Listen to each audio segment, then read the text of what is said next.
Bonsoir à toutes et à tous et merci de rester fidèles au programme du soir. C'est votre bienvenue dans Regard Croisé, le tout premier numéro de cette semaine. Encore 4 sujets à aborder avec nos invités. Nous parlerons d'abord du Mali avec l'ouverture de la phase nationale des consultations des forces vives. Notre deuxième sujet concerne la République démocratique du Congo et le Rwanda. Les deux parties ont signé une déclaration à Washington. Troisième sujet, nous parlerons du Nigeria, le président accusé de vouloir instaurer un parti unique. Puis nous terminerons bien évidemment avec le Togo pour parler de la célébration du 27 avril avec ses hommages rendus aux acteurs de la lutte pour l'indépendance. C'est pour en parler ce soir.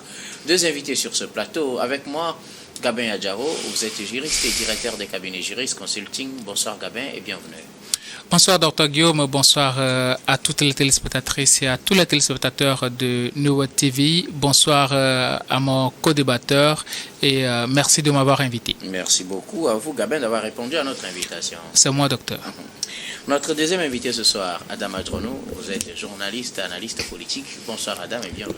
Bonsoir docteur, merci de m'avoir invité. Bonsoir à tous celles et à tous ceux qui nous suivent dans le Togo profond et de par le monde. Merci beaucoup à vous, Adam, d'avoir répondu à notre invitation. C'est moi. Avec vous, nous abordons notre premier sujet. Nous parlons du Mali avec l'ouverture de la phase nationale des consultations des forces vives. Il faut dire que ce lundi 28 avril s'est ouverte au Mali la phase nationale des concertations des forces vives pour parler de l'avenir, surtout politique, du pays, après la mise, disons, sous éteignoir des partis politiques depuis un moment pour la réorganisation du pays. Les discussions ont repris et nous abordons la phase nationale avec l'ouverture des travaux ce 28 avril. Il faut noter que ces travaux ont commencé depuis le 16-17 avril avec des phases régionales et on aborde les phases nationales. Les forces vives sont invitées à ces assises et on en sortira avec des conclusions pour peut-être orienter la vie politique dans le pays. Nous en parlons avec nos invités. Je commence par vous, Gabin Adjaro. L'attente peut-être est en train de se terminer pour les partis politiques ou peut-être viendra de se commencer. Ça dépendra de ce que décideront les forces vives au Mali. Oui, véritablement, ça a été quand même un long chemin parcouru quand même par le gouvernement de transition de Assimi Goïta pour essayer de restructurer quand même la vie politique du pays. Parce que vous savez, dans la plupart de nos pays, après la chute du mur de Berlin, le vent de la démocratie qui a soufflé, il y a eu le multipartisme, mais surtout la multiplication de beaucoup de partis politiques. Il y a la liberté s'est transformée à du libertinage et puis tout le monde peut se lever du jour au lendemain et créer un parti politique. Donc à un moment donné, on se pose la question de savoir si il ne faut pas restructurer quand même la vie politique de nos nations et puis essayer quand même de vérifier si véritablement ceux-là qui sont en train de créer les partis politiques ont la possibilité ou bien la capacité de créer les partis politiques. Donc pour moi aujourd'hui, je pense que quand on parle de transition, il faut quand même aller à cela aussi, essayer quand même de restructurer la vie politique du pays et ne pas permettre à ce que tout le monde qui va se lever puisse créer un parti politique, parce qu'il y a des partis politiques aujourd'hui dont on ne connaît pas véritablement l'obédience. On ne sait pas s'ils sont d'obédience communiste ou bien socialiste, ainsi de suite. On ne le sait pas. Ce sont des gens qui, pour un intérêt, se constituent un parti politique et qui n'ont de militants que la plupart du temps les membres de leur famille, donc, et les membres des familles des leaders, j'aimerais dire.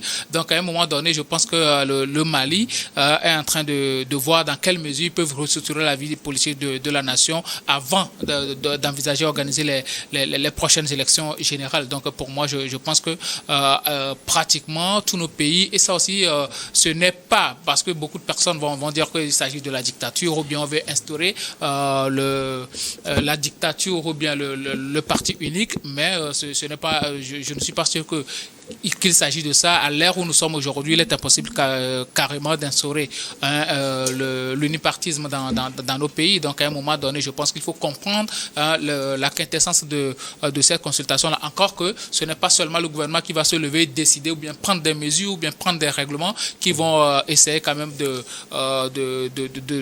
d'encadrer la vie politique du pays. Il s'agit de la consultation de toutes les forces vives du Mali, c'est-à-dire, ça veut dire que pratiquement tous ceux-là qui sont assez représentatifs vont apporter de leur pierre à la construction de l'édifice national. Ils vont apporter de leurs idées pour que la vie politique soit assez assainie de l'autre côté du Mali. C'est vrai, il y a les partis politiques qui sont en train de craindre la restriction quand même de la création des partis politiques et même de la dissolution de certains partis politiques. Mais il faut dire que dans la plupart des chartes des partis politiques, quand tu crées un parti politique, il faut faire en sorte que ce parti politique-là soit assez viable et qu'on doit connaître aussi les sources de financement autres du parti. Mais il y a des partis politiques qui n'existent que de nom.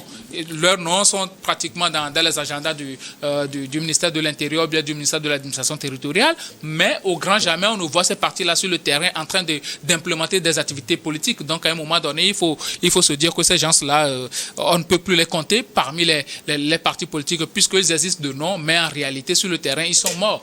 Donc, ces gens-là, on peut les radier. Et aussi, il faut vérifier les sources de financement parce que nous sommes dans une période assez difficile ou bien dans une période où il y a véritablement des chaufferets, les groupes djihadistes et autres là peuvent passer par certains partis politiques pour financer des activités terroristes et certains partis politiques qui se plaignaient quand même que l'État ne leur faisait pas la part belle ou bien veulent revenir au devant de la scène peuvent accepter quand même ces financements-là. Donc aujourd'hui, il faut pratiquement vérifier tous ces contours et essayer d'aplanir les contours quand même de la création des partis politiques et aussi de voir quels sont ces partis politiques-là qui continuent de mener les activités politiques ou bien qui peuvent être encore viables dans le pays. Merci beaucoup. Alors, Gabin, il y a une crainte généralement dans l'opinion et puis pour certains partis politiques, c'est de voir disparaître la plupart des formations parce qu'on craint, puisque au niveau des phases régionales, il y avait déjà cette idée qui émergeait de réduire drastiquement le nombre de partis politiques. C'est vrai, certaines formations ont souhaité qu'on réduise le nombre parce que, estimant qu'elles ont beaucoup plus d'ancrage sur les territoires et qu'il y a de petits partis qui naissent partout, il fallait réduire le nombre. Mais est-ce que cette volonté ne risque pas de les emporter tous ? Bon, je ne pense pas que cette volonté va les emporter tous parce qu'à un moment donné, vous savez, dans ce genre de circonstances, quand vous créez un parti politique, il faudrait quand même que ce parti politique-là occupe toute l'étendue du territoire, que ça soit assez représentatif. Mais la plupart du temps, il y a des partis politiques qui sont assez régionalistes, c'est-à-dire ils sont cantonnés dans un certain nombre de régions et ils n'occupent pas véritablement l'ensemble du territoire national, ce qui crée un certain ethnocentrisme au sein des partis politiques. Donc, pour moi, je pense quand même que c'est aux partis politiques d'arriver à faire le cuir intérieur pour essayer quand même de diversifier les choses, de permettre à ce que tout le monde puisse avoir sa place au sein des partis politiques. Mais si ils n'ont pas les moyens, ça veut dire que ces partis politiques-là n'ont pas la possibilité d'exister au Mali et à l'heure où nous sommes actuellement. Il faut faire les choses pour que tout le monde puisse se sentir. Mais je ne suis pas sûr que le président Goïta et son gouvernement essaient quand même de faire dissoudre des partis politiques. Je pense, à mon humble avis, qu'ils essaient tout simplement de faire en sorte que les Maliens, ceux-là qui vont intégrer les partis politiques, puissent se sentir en toute sécurité. Merci beaucoup, Gabin Adjao. Alors, Adam Adronou, la phase nationale de consultation des forces vives a démarré ce 28 avril au Mali, occasion pour les participants de rediscuter de l'organisation même de la vie politique du pays. Il y va de l'avenir de certains partis politiques. Déjà, la tendance aux phases régionales, c'est la réduction drastique du nombre de partis politiques. Est-ce que cela ne risque pas d'emporter certains partis ? Vous savez, Assimi Goïta et son gouvernement ont décidé de réinventer la vie politique au Mali. Et je pense que lorsque vous prenez les opinions de part et d'autre de l'Afrique, il y a beaucoup qui reviennent sur cet aspect-là parce que la plupart des partis politiques ont montré véritablement donc leurs limites. Comment en est-on arrivé là? Diaro l'a dit, puisque lorsque vous prenez la nomenclature même et pour la structuration même de ces partis politiques, il y a beaucoup à dire.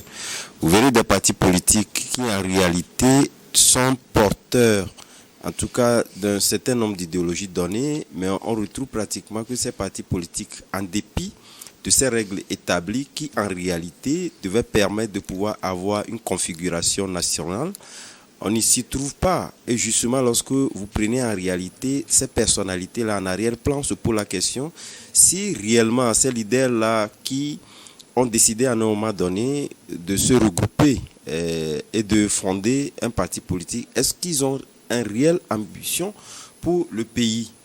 Et c'est en cela que des partis politiques, vous allez voir, même ceux qui sont nés même dans les années de 90 où nous avons le multipartisme qui était né, vous verrez qu'aujourd'hui, ces partis politiques-là également ont montré leurs limites tout simplement parce que les partis politiques se résument tout simplement à leurs fondateurs. Et réellement, c'est un réel problème qui se pose dans nos pays aujourd'hui. Et je pense que n'importe qui fera comme Assimi Goïta. En réalité, je pense que l'idée ou l'idéologie portée par Assimi Goïta et son gouvernement, c'est justement faire en sorte que demain, on puisse voir une redistribution des cartes qui tient compte des réalités, des réelles ambitions du pays. Mais en même moment, je pense qu'il y a un bémol à pouvoir donc introduire dans cette considération, tout simplement parce que, vous savez, on tire en tout cas, ces substances-là, des grandes démocraties que nous connaissons.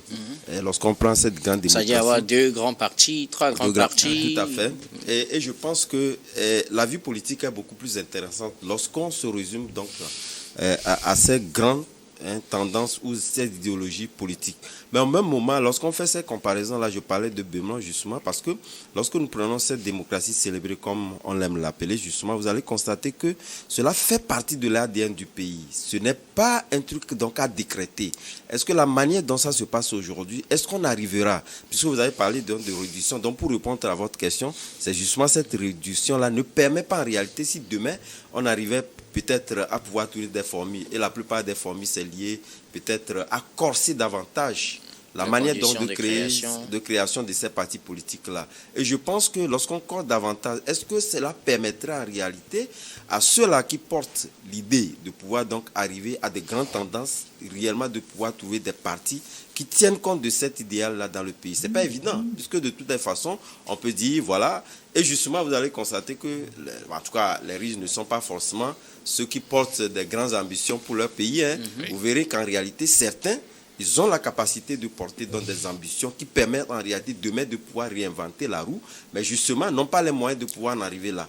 Est-ce que vous pouvez également pouvoir donc les réunir, souvent dans des illusions, parce que lorsque nous prenons des partis politiques, que ce soit au Mali, dans d'autres pays également, on compte déjà 200, 250, 300 partis politiques. Mais en réalité, lorsque vous les subdivisez, vous constaterez que vous pouvez en réalité donc les réunir en 4 ou 5 grandes tendances.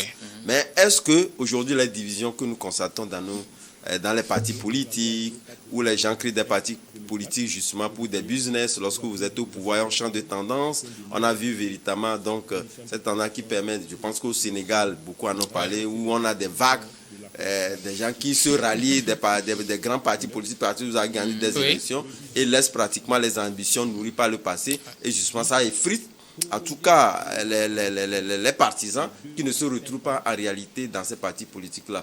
Donc ce sont des idées à mûrir. C'est vrai que l'idée en elle-même, elle est bonne, mais en réalité, est-ce qu'on aura la bonne formule pour arriver véritablement donc, à réduire ces partis politiques ou à les regrouper dans les grandes tendances? Ce n'est pas autant évident. C'est d'ailleurs même ce qui crée aujourd'hui les divisions. Vous allez constater que les partis politiques aujourd'hui, avec en tout cas cet idéal-là, nourrit pas le gouvernement, vous allez vous constater qu'eux-mêmes se sont déjà regroupés dans des tendances, mais pas des tendances pour faire en sorte que demain... des regroupements de partis, parce que chacun veut toujours avoir l'autorité sur son parti. Tout à fait. Est-ce que ceci, c'est justement l'intérêt de ma question, est-ce que la nouvelle tendance, c'est vrai, c'est demain qu'on attend les conclusions de ces assises nationales, est-ce que la nouvelle tendance, en tout cas qui émerge depuis les phases régionales, ne va pas pousser certains partis à disparaître? Et si oui, parce que certains y voient un frein au multipartisme gagné depuis les années 90. Oui, naturellement. De toutes les façons, nous savons que la finalité, c'est faire disparaître certains partis politiques qui se résument, Yadiaho le disait, à la famille ou pratiquement dans son village ou pratiquement dans son canton. Et justement, moi je me dis, l'idéal, il est bon. Mais en réalité, faire disparaître les partis pour les faire disparaître, est-ce qu'en réalité, l'idée portée par ces autorités-là serait atteinte? Ce n'est pas évident. C'est pourquoi je me dis, en réalité, il faudrait réunir ces partis politiques-là ou leurs leaders, de trouver la bonne formule, puisque eux-mêmes, en eux-mêmes, ils partagent en réalité cet idéal-là. Ils ne sont pas en réalité contre. Mais la manière dont ça se fait, c'est dont ils se regroupent en réalité pour contrer cette tendance. Après tout, chacun va se retirer encore et on reviendra à la case de départ. Mais ce qui, de mon point de vue, pour finir et répondre à votre question, qui serait donc bon en réalité, ne pas faire Il y a des partis politiques en réalité justement parce qu'ils n'ont pas les moyens. Puisque c'est cette question également qui se pose et que le gouvernement veut véritablement donc financer à l'avenir. Quand c'est mieux structuré, c'est mieux financé. Tout à fait. Également. Ces partis politiques-là, mais moi je pense qu'il faudrait véritablement qu'on relève le niveau, qu'on ne se résume pas tout simplement de faire disparaître les partis politiques, mais de trouver la formule qui puisse donc rassembler à avoir véritablement 3, 4, 5 grandes tendances dans un pays. Merci beaucoup à vous tous pour vos contributions. On espère justement que cette bonne formule sera trouvée. On aura les conclusions à la fin de cette phase nationale des assises ce mardi. Merci beaucoup à vous tous pour vos contributions. Nous allons marquer la première pause, puis on reviendra tout à l'heure pour la suite de cette émission.